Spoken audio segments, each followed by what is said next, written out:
welcome once again to the Talkin' Buds podcast. So, they roll into Edmonton. Okay. Austin Matthews is hurt. He's got a bad wrist. That was news to us that came out after the end of the Calgary series. So they roll into Edmonton, and it's like, no Matthews. The Oilers are now in second place in the division. Michael Hutchinson's going to play. Jack Campbell's coming back off an injury. And, we don't know how he's going to look like because you never know how someone's going to look post-injury. And the Toronto Maple Leafs proceed to turn in two of their best all-round defensive performances that I have seen any Maple Leaf team do in 15 years. Long time. Yeah, long time. And what you just said puts it all in perspective. They had Jack Campbell coming back from an injury who seems like he's turning into a bit of a Band-Aid reputation, even though I like Jack Campbell. Yes. And then you have everybody's favorite backup, Michael Hutchinson, who everyone just can't stand, and they're down their best player. And you walk out 2 games out of Edmonton so far, and you shut them out both times. Connor McDavid, no points. Draisaitl, no points. It really puts in perspective how impressive these 2 wins have been with backup goalies and players injured. A lot of the discussion that I've seen for the last through the last 2 games has been about the team defense. And what is it that sticks out to you when you watch them defensively that you haven't seen in years past? Maybe number one, they just have a better blue line. Their blue line is just better. Morgan Riley's better with TJ Brody. TJ Brody, as I said on our post-game pint, is the most under-the-radar Leaf defenseman I've ever seen. Yeah. And that's because he's covering for Morgan Riley 24/7. He doesn't need to do anything spectacular. He just needs to be in the right position when Morgan decides to pinch. And Morgan is, what they say last night, 17 points in those last 17 games. So it's paying off. Jake Muzzin's been a legend all year. Justin Hull has had a chance to finally play hockey. He's turned into a top 4 defenseman. And then Bogosian and Dermott and whoever's been filling out that bottom pairing has been pretty good. Well, yeah. Well, the talent on the blue line is definitely reason number 1, and reason number 2 is the coaching that Sheldon Keefe has put in place. The system that they're deploying is working in the sense that it's shutting down the best hockey player in the world. And he even said it. He said it after the first game. He was like, this team is playing at another level defensively, and it's hard for me to get the looks that I normally get. That's huge when Connor McDavid is saying something like that after the game. Yeah, it's Sheldon Keefe finally getting enough time to put his true blueprint on this team to play the way he wants them to play. And when you're playing Edmonton, it's not a secret what you have to do, and you got to really focus on it, because the minute you take your eyes off it, 97 is 4 points. Yeah. So they've really done an amazing job of shutting that line down, shutting Draisaitl down. And one thing too is a couple of the shifts, you have Tavares line out there with Marner, and they're kind of canceling out the McDavid line. They might get hemmed in a bit, but then you got the third line scoring. You got William Nylander scoring. You got the fourth line. It's arguably one of the best fourth lines in hockey, which is a rotating door of hockey players. The line last night, the third line of Mikheyev, Engvall, and Hyman just cycled and dominated and so checked fast. And cycled. That is maybe a line. I know that we think really highly of Zach Hyman, and Zach Hyman could easily play on the top 2 lines on this hockey team. No question about it. However, that is a hell of a checking line to have those 3 100% together. And yeah, where are you with Mikheyev right now? Because the running joke is the guy can't score. He can't score. But last year he did, before he got hurt, show some flashes of being able to put the puck in the net. Do you think it's going to come around for this man? Because me personally, I was a little down on him for a bit. Yeah. But man, the guy can works. flat out skate, and he's got a little bite to him, Yeah. and he's one of the best forecheckers they've had in a long time. Well, it'll come for him, I think. He just has to Hopefully. keep doing what he's doing. Hopefully. And I think it'll come for him because you're right. The skating talent and ability is it's off the charts. Yeah, it is I off the love charts. watching him. And everybody's favorite thing, Pierre Engvall finally getting his fair share of ice time. And You know what? Pierre Engvall could skate too, man. There is a and I am in no way like taking anything away. I got nothing against Pierre Engvall. Yeah. But there is a segment of this fan base that just loves Pierre Engvall. But you know what? He's backed it up. Yeah. Listen, he's in that. I thought that line was excellent last night. I thought the Leafs through 2 games have absolutely had their way with the Oilers defense. And Overdrive's Brian Hayes on Twitter. You know, I like Hayes. I'm a huge Packer fan. And last night on Twitter, he was like, the Leafs are doing the equivalent of like Rodgers targeting a second string corner and just throwing at him the whole time going, you got no answer. And that's what the Leafs were doing to some of the Oilers defense pairings. It's been, I don't know about you, dude, but like I have a hard time like sitting like last night. I'm just going, they're doing it again. Like they're dominating, which brings me to a question I wanted to ask you. So the haters, because it's the Toronto Maple Leafs. So there's always going to be the haters. A lot of haters. The haters like to come out and say, well, it's the division. You're in a terrible division. That's why you're at the top of the standings. That's why you're at the top of the league, because the competition isn't there. And listen, is the North Division great? No, it's not. They are far and away the best team in the division. However, those are the constraints that they've been sort of given this year. And also point to some of these other divisions around the league. Like, look at the teams like the Detroit Red Wings and the Buffalo Sabres. Yeah. Like other divisions have teams that it's pretty much a guaranteed 2 points every night. I think this take sucks. Yeah. I think it's so dumb. What are you like basing this off of? You just don't like how the Leafs are winning and beating up on teams, and people don't believe that they can beat up on these teams like this. No. So you think the Leafs played the Lightning, they'd get dummied? No, no, not the way they're playing right now. No, they could play any team in this league right now and have a very good game. I don't get it. This is a dumb take to me. Like, it's a waste of time. It's a hater's take. It's stupid. I don't understand like where are those people who are saying that sitting down and watching the Central Division every night? I don't think so. No. They're just saying it because they want to be special and be smart. And they can't stand like these Oiler people, fans. Oiler fans were feeling pretty good about themselves going into this series on the weekend, that they'd taken over second in the division, and the Leafs have dummied them. If there was 100 people who had this take and you line them all up, I guarantee you maybe 5 of them have actually sat down and watched the Lightning play or the Hurricanes play or the Bruins play on a consistent basis, where they have come up with strategy reasons why it wouldn't match up. The other like section of the fan base that are saying that, they have no idea what they're talking about. They have no idea. They're just trying to be smart. It's dumb. To go back to a thing you just said, no, I don't think they would get dominated by the Tampa Bay Lightning. There is one scenario that I would like to see how they would respond in, and that's on the road in Boston. For sure. With fans. Yeah. But that's not realistic. Yeah, that's exactly. Not going to happen. It's not reality. Yeah. No. Like that cool. Like that happened a long time ago. That's not reality anymore. Get over it. So, transitioning here. So 17-4-2, turning in these like really, really impressive performances. And with these types of performances and how they rack up wins and how good they look doing so, the expectation in the playoffs gets higher and higher and higher. And a couple things I've heard talked about, because I listen to working from home. I just literally sit and listen to sports talk radio all day. One of the things a topic that I wanted to like bring up with you is that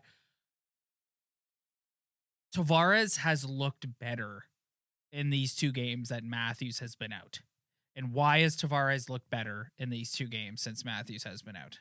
Well, he's playing with, the logistical answer, playing with Marner. He's playing with better guys. He's getting more ice time. What is your opinion on, and I think it's something that when Matthews comes back, they should try, because you can always go back to Matthews and Marner. But what I'm saying is, if you're going to get into the playoffs and you want to be a team that's a dual line threat, you need to get 91 going as best you can, and it just hasn't clicked between him and Nylander for whatever reason. Nylander lately has been on fire.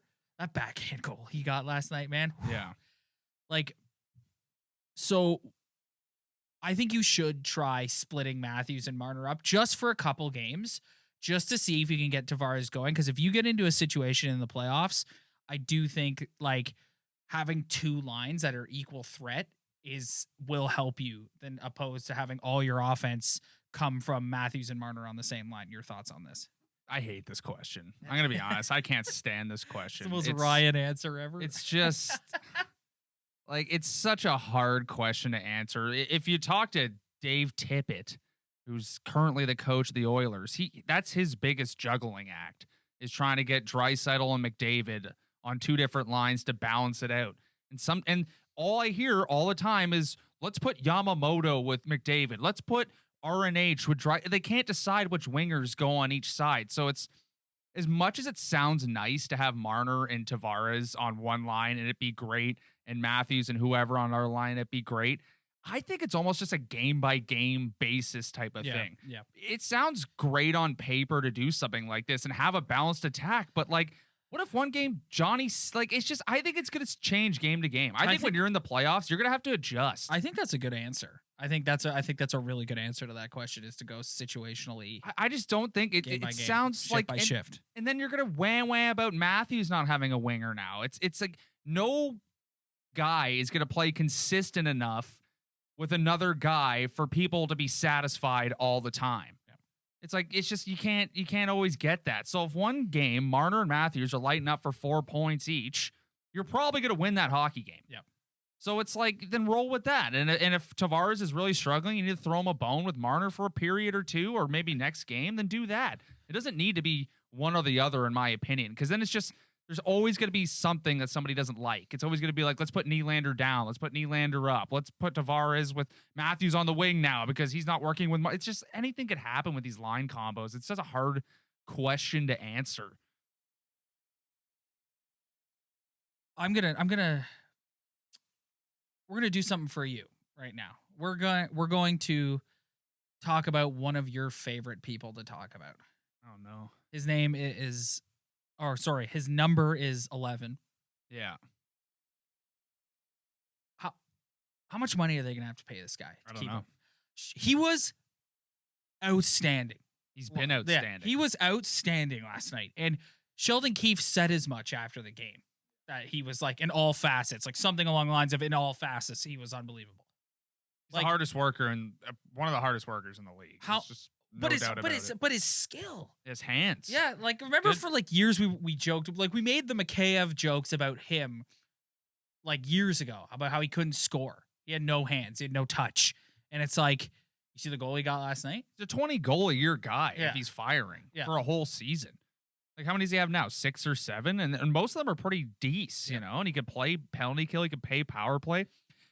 Looking ahead, they have a lot of these. Like, it's not just him. You got 44 on the back end, who is also in a tough spot when it comes to a contract negotiation. And you have Freddie Anderson, who's another guy who's going to be coming up in a contract negotiation. They just signed TJ Brody for $5 million for 5 years or whatever. Like, they're going to have 3 of those guys that they're going to have to make a decision on and see if another guy's going out the door or not. That's just, it's scary to think to lose a guy like Hyman. It really is, because he's one of the heart and souls of this hockey team, in my opinion. He's a part of the core. Yeah. Like when you talk about the core of this team, he isn't always the first name you say. Like it's obviously like the core 4, the 4 highest paid guys, plus Riley, plus maybe Freddie.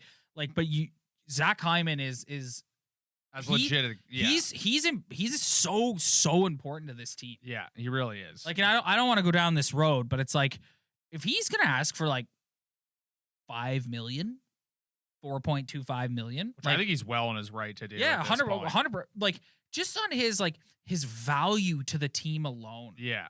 Like we were just talking about how last night he's on the 3rd line and they're dominating, but you literally can move him up and down the lineup. Move him anywhere. Yeah.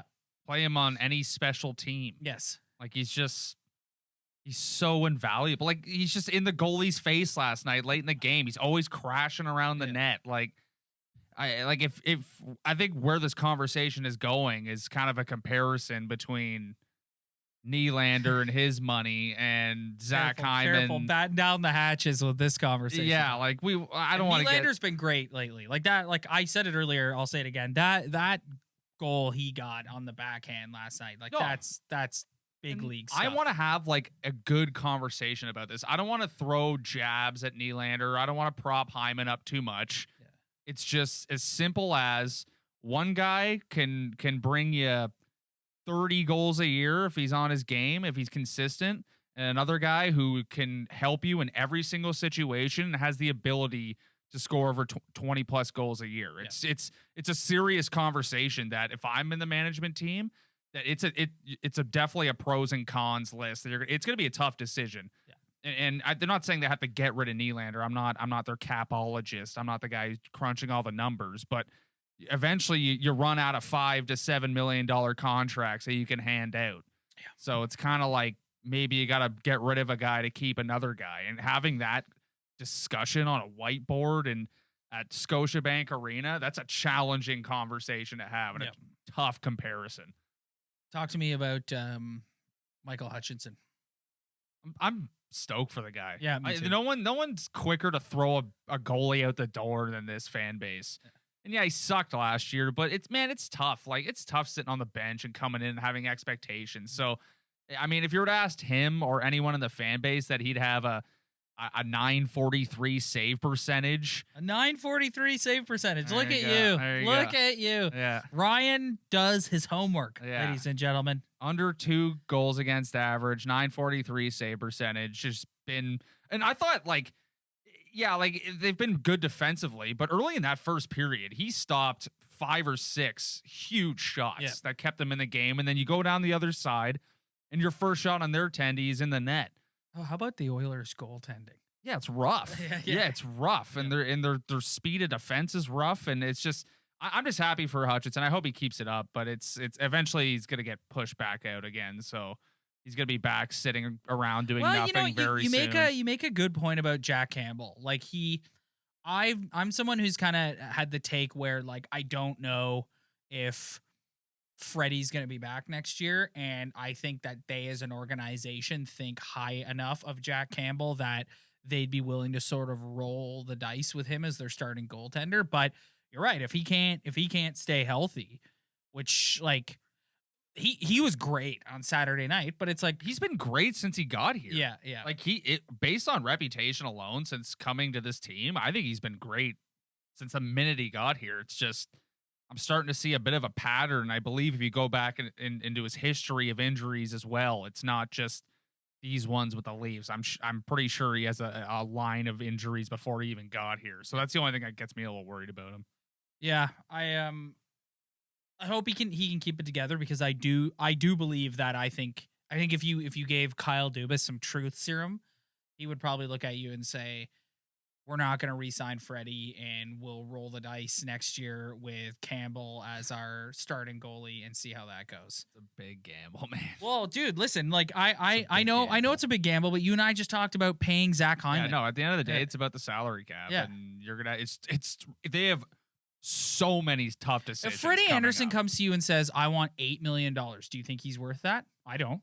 No goalie's worth it. Carey Price is proving right now that if you go all in on a goaltender, it's bad news. Would you like to talk to Habs fans again, like you normally do? Oh yeah. How's your team going? Was that 5 in a row you've lost? That's too bad. Yeah, that's too bad. See you in the first round, or maybe not. Maybe you'll get passed. Who knows? Well, the Habs fans, Calgary Flames. Big save Dave comes into Toronto and looks like the brick wall, and then goes to Ottawa and can't stop a thing. This has been like, other than the Leafs, which I think the Leafs have just flat out dominated this division. Yes. Like, they've just flat out dominated. They still have a lot of games against the Winnipeg Jets left, but overall, they're the best team in this division by a mile. And you look at the other teams though, and it's like all these teams at one point have just had like a bad stretch.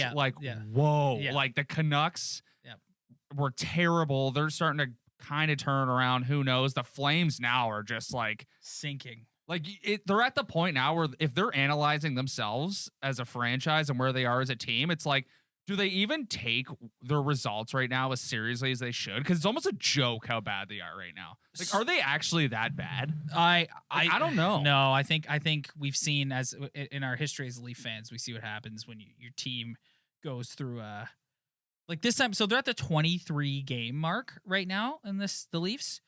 Mike Babcock got fired at the 23 game mark last year. Yeah. Remember the game that they went in? I distinctly remember before we were in this COVID craziness. I was out having dinner. I was not watching the game. I was out. Well, I was, but it was on I wasn't intently watching. I was watching out of the corner of my eye at a restaurant. And I remember you texting me and being like, it's over. Like it's over. Like they got it. They've quit on him. It's over. Isn't that they got dummied by the Penguins or something? Yes. It was like 6-0. Kazimir Kaskasuo. Yeah. Yes. Yeah, it's tough. Like you look at my favorite storyline today, if we just go branch out of the league for a second, is Columbus Blue Jackets. Jarmo Kekalainen is coming out to back up the head coach. And it's like, just fire the guy. Yeah. He's done. Yeah. That team's done. Like, it's just storylines like that. It's like, man, things can go south in this league fast, very quickly. Yeah. Like, whoa. So let's have some fun here, okay? So you and I were talking earlier about the people who are like, oh, it's because they're in the Canadian division. Yeah. And okay, so bottom 3 teams in the Canadian division, all right? Ottawa Senators, 17 points. Vancouver Canucks, 20 points. Calgary Flames, 22. So if we go to the Central Division, the bottom 3 teams, Dallas Stars, 16 points. Yeah. Detroit Red Wings, 17 points. Nashville Predators, 20 points. Columbus Blue Jackets, 21 points. Does that look like a world beater of a division to you? I know. And the hero would be like, whoa, look at the amount of games played. And it's like, shut up. Yeah. Every division in this league is the same. It's the same to me. It's like you have, I mean, maybe other divisions like the Capitals and the Bruins, like that's a good 1-2. Maybe the Leafs are kind of just a little bit further ahead of the second team in this division. But it's like, where do you just sit at home and come up with the idea that the Leafs are all of a sudden going to stroll into Washington and get blown out? Like, I don't get that. Now that I'm looking at this, like you look at the bottom feeders in each division, like Dallas Stars, 16 points. Buffalo Sabres, 15 points. Ottawa Senators, 17 points. Anaheim Ducks, 17 points. Like if I'm the Ottawa Senators, I'm like, let's slow down here. Like we want to get the first overall pick. Like we don't want we want to we don't like you look at the Buffalo Sabres. Yeah, it's bad, man. Yeah. It's bad. I mean, like I just at the end of the day, like the Leafs I don't get that take. It doesn't make sense to me. It's like, yeah, would they have a harder time because they haven't played as good of a team? Yeah, but it's not like they're shit. No. Like they're a good team. Yeah, they're a very good team. And they've been so good. It feels weird. I know. Yeah, it feels so weird. Like it's jarring as a fan of this team. Like I don't remember the 2 defensive efforts that they turned in for 3 periods on Saturday night and then on Monday night against Edmonton. I don't remember a single Wilson Burke, Carlisle Burke, Nonis, Babcock, Lou team that played 60 minutes defensively like that. I don't like for years. Just watching them get hemmed in for minutes at a time was like a rite of passage as a Maple Leaf fan. Yeah, honestly, you know what I found interesting last night too is if you went in a time machine back to 2010, and at one point the Leafs had a 3-line combination of Thornton, Spezza, and Tavares. If someone told you in 2010 that in 2021 that would be one of the Leafs lines for the night, even though they didn't play together all night, but it's just like kind of shocking to look at it. Like they've upped their name value. Hey, man. Sure. Hey, listen. We have on this podcast, we have been supportive of Kyle Dubas, but we have also criticized Kyle Dubas at times when we felt he deserved criticism. And right now, he deserves a lot of credit because it looks like he has brought in the right mix of veteran and character guys to complement the young, skilled core of this team. Yeah. Like it really looks that way. And do you think Joe Thornton, like I'm sure Joe Thornton's having a lot of fun being 17, 4-2, but at the end of the day, that guy wants to win. He doesn't want to beat up on so-called crappy North Division teams all year. So it's like, where is the season going?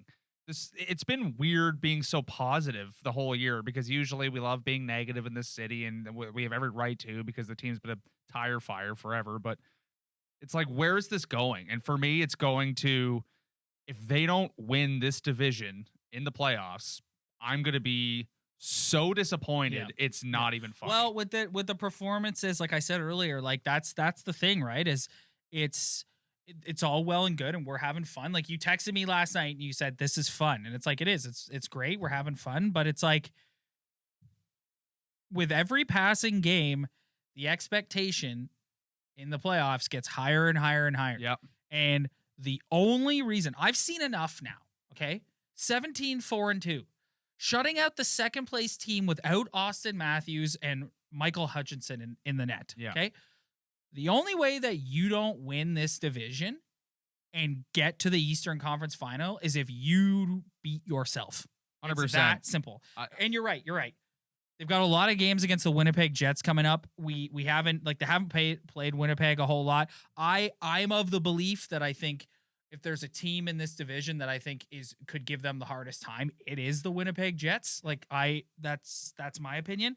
Having said that, though, like, I still think it's their division to win or lose. 100%. And I don't want to hear a goaltender got hot. Yeah. Like, that would make me sick, being like, oh, well, Carey Price got hot. And it's like, no, it's like, there's no excuse. Yeah. This record is leading to one thing and one thing only: winning this division outright, and finally winning a playoff series, period. Yeah. We almost forget about that. Yeah. Just winning a series. Yeah. And then if you're this good, then getting to within one series of the Stanley Cup final. I don't care about the pandemic season. I don't care about divisions. Any time this team can sniff a series near the Stanley Cup final, You get there. I have goosebumps going through my body right now. Like, it's like, it's that level. And who knows? Like, they could lose 4 in a row coming up, and then it's like, oh, well, maybe they're not as good.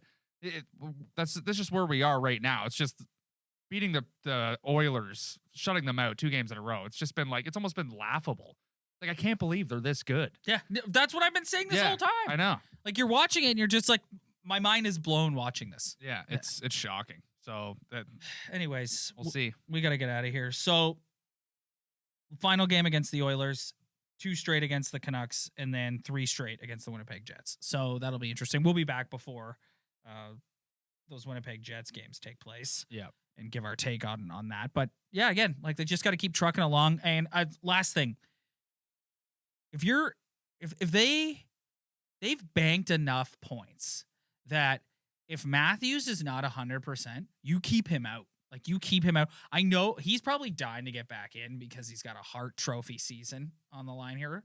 But, like, we know what the goal is. But yes, we know what the end goal is. So you keep him out until that wrist is 100%. And that goes for any of the guys, to be honest with you. It's like, get your rest, get whatever. Let's not get complacent, which it sounds like from the practice that Sheldon Keefe ran the other day, really came down on them like pretty hard. Yep. Like, not in like a bad negative sense, but was like, you guys got to stay focused. I don't care what our record is. I don't care what the score is in a game. We've already blown a lead this season. Yeah.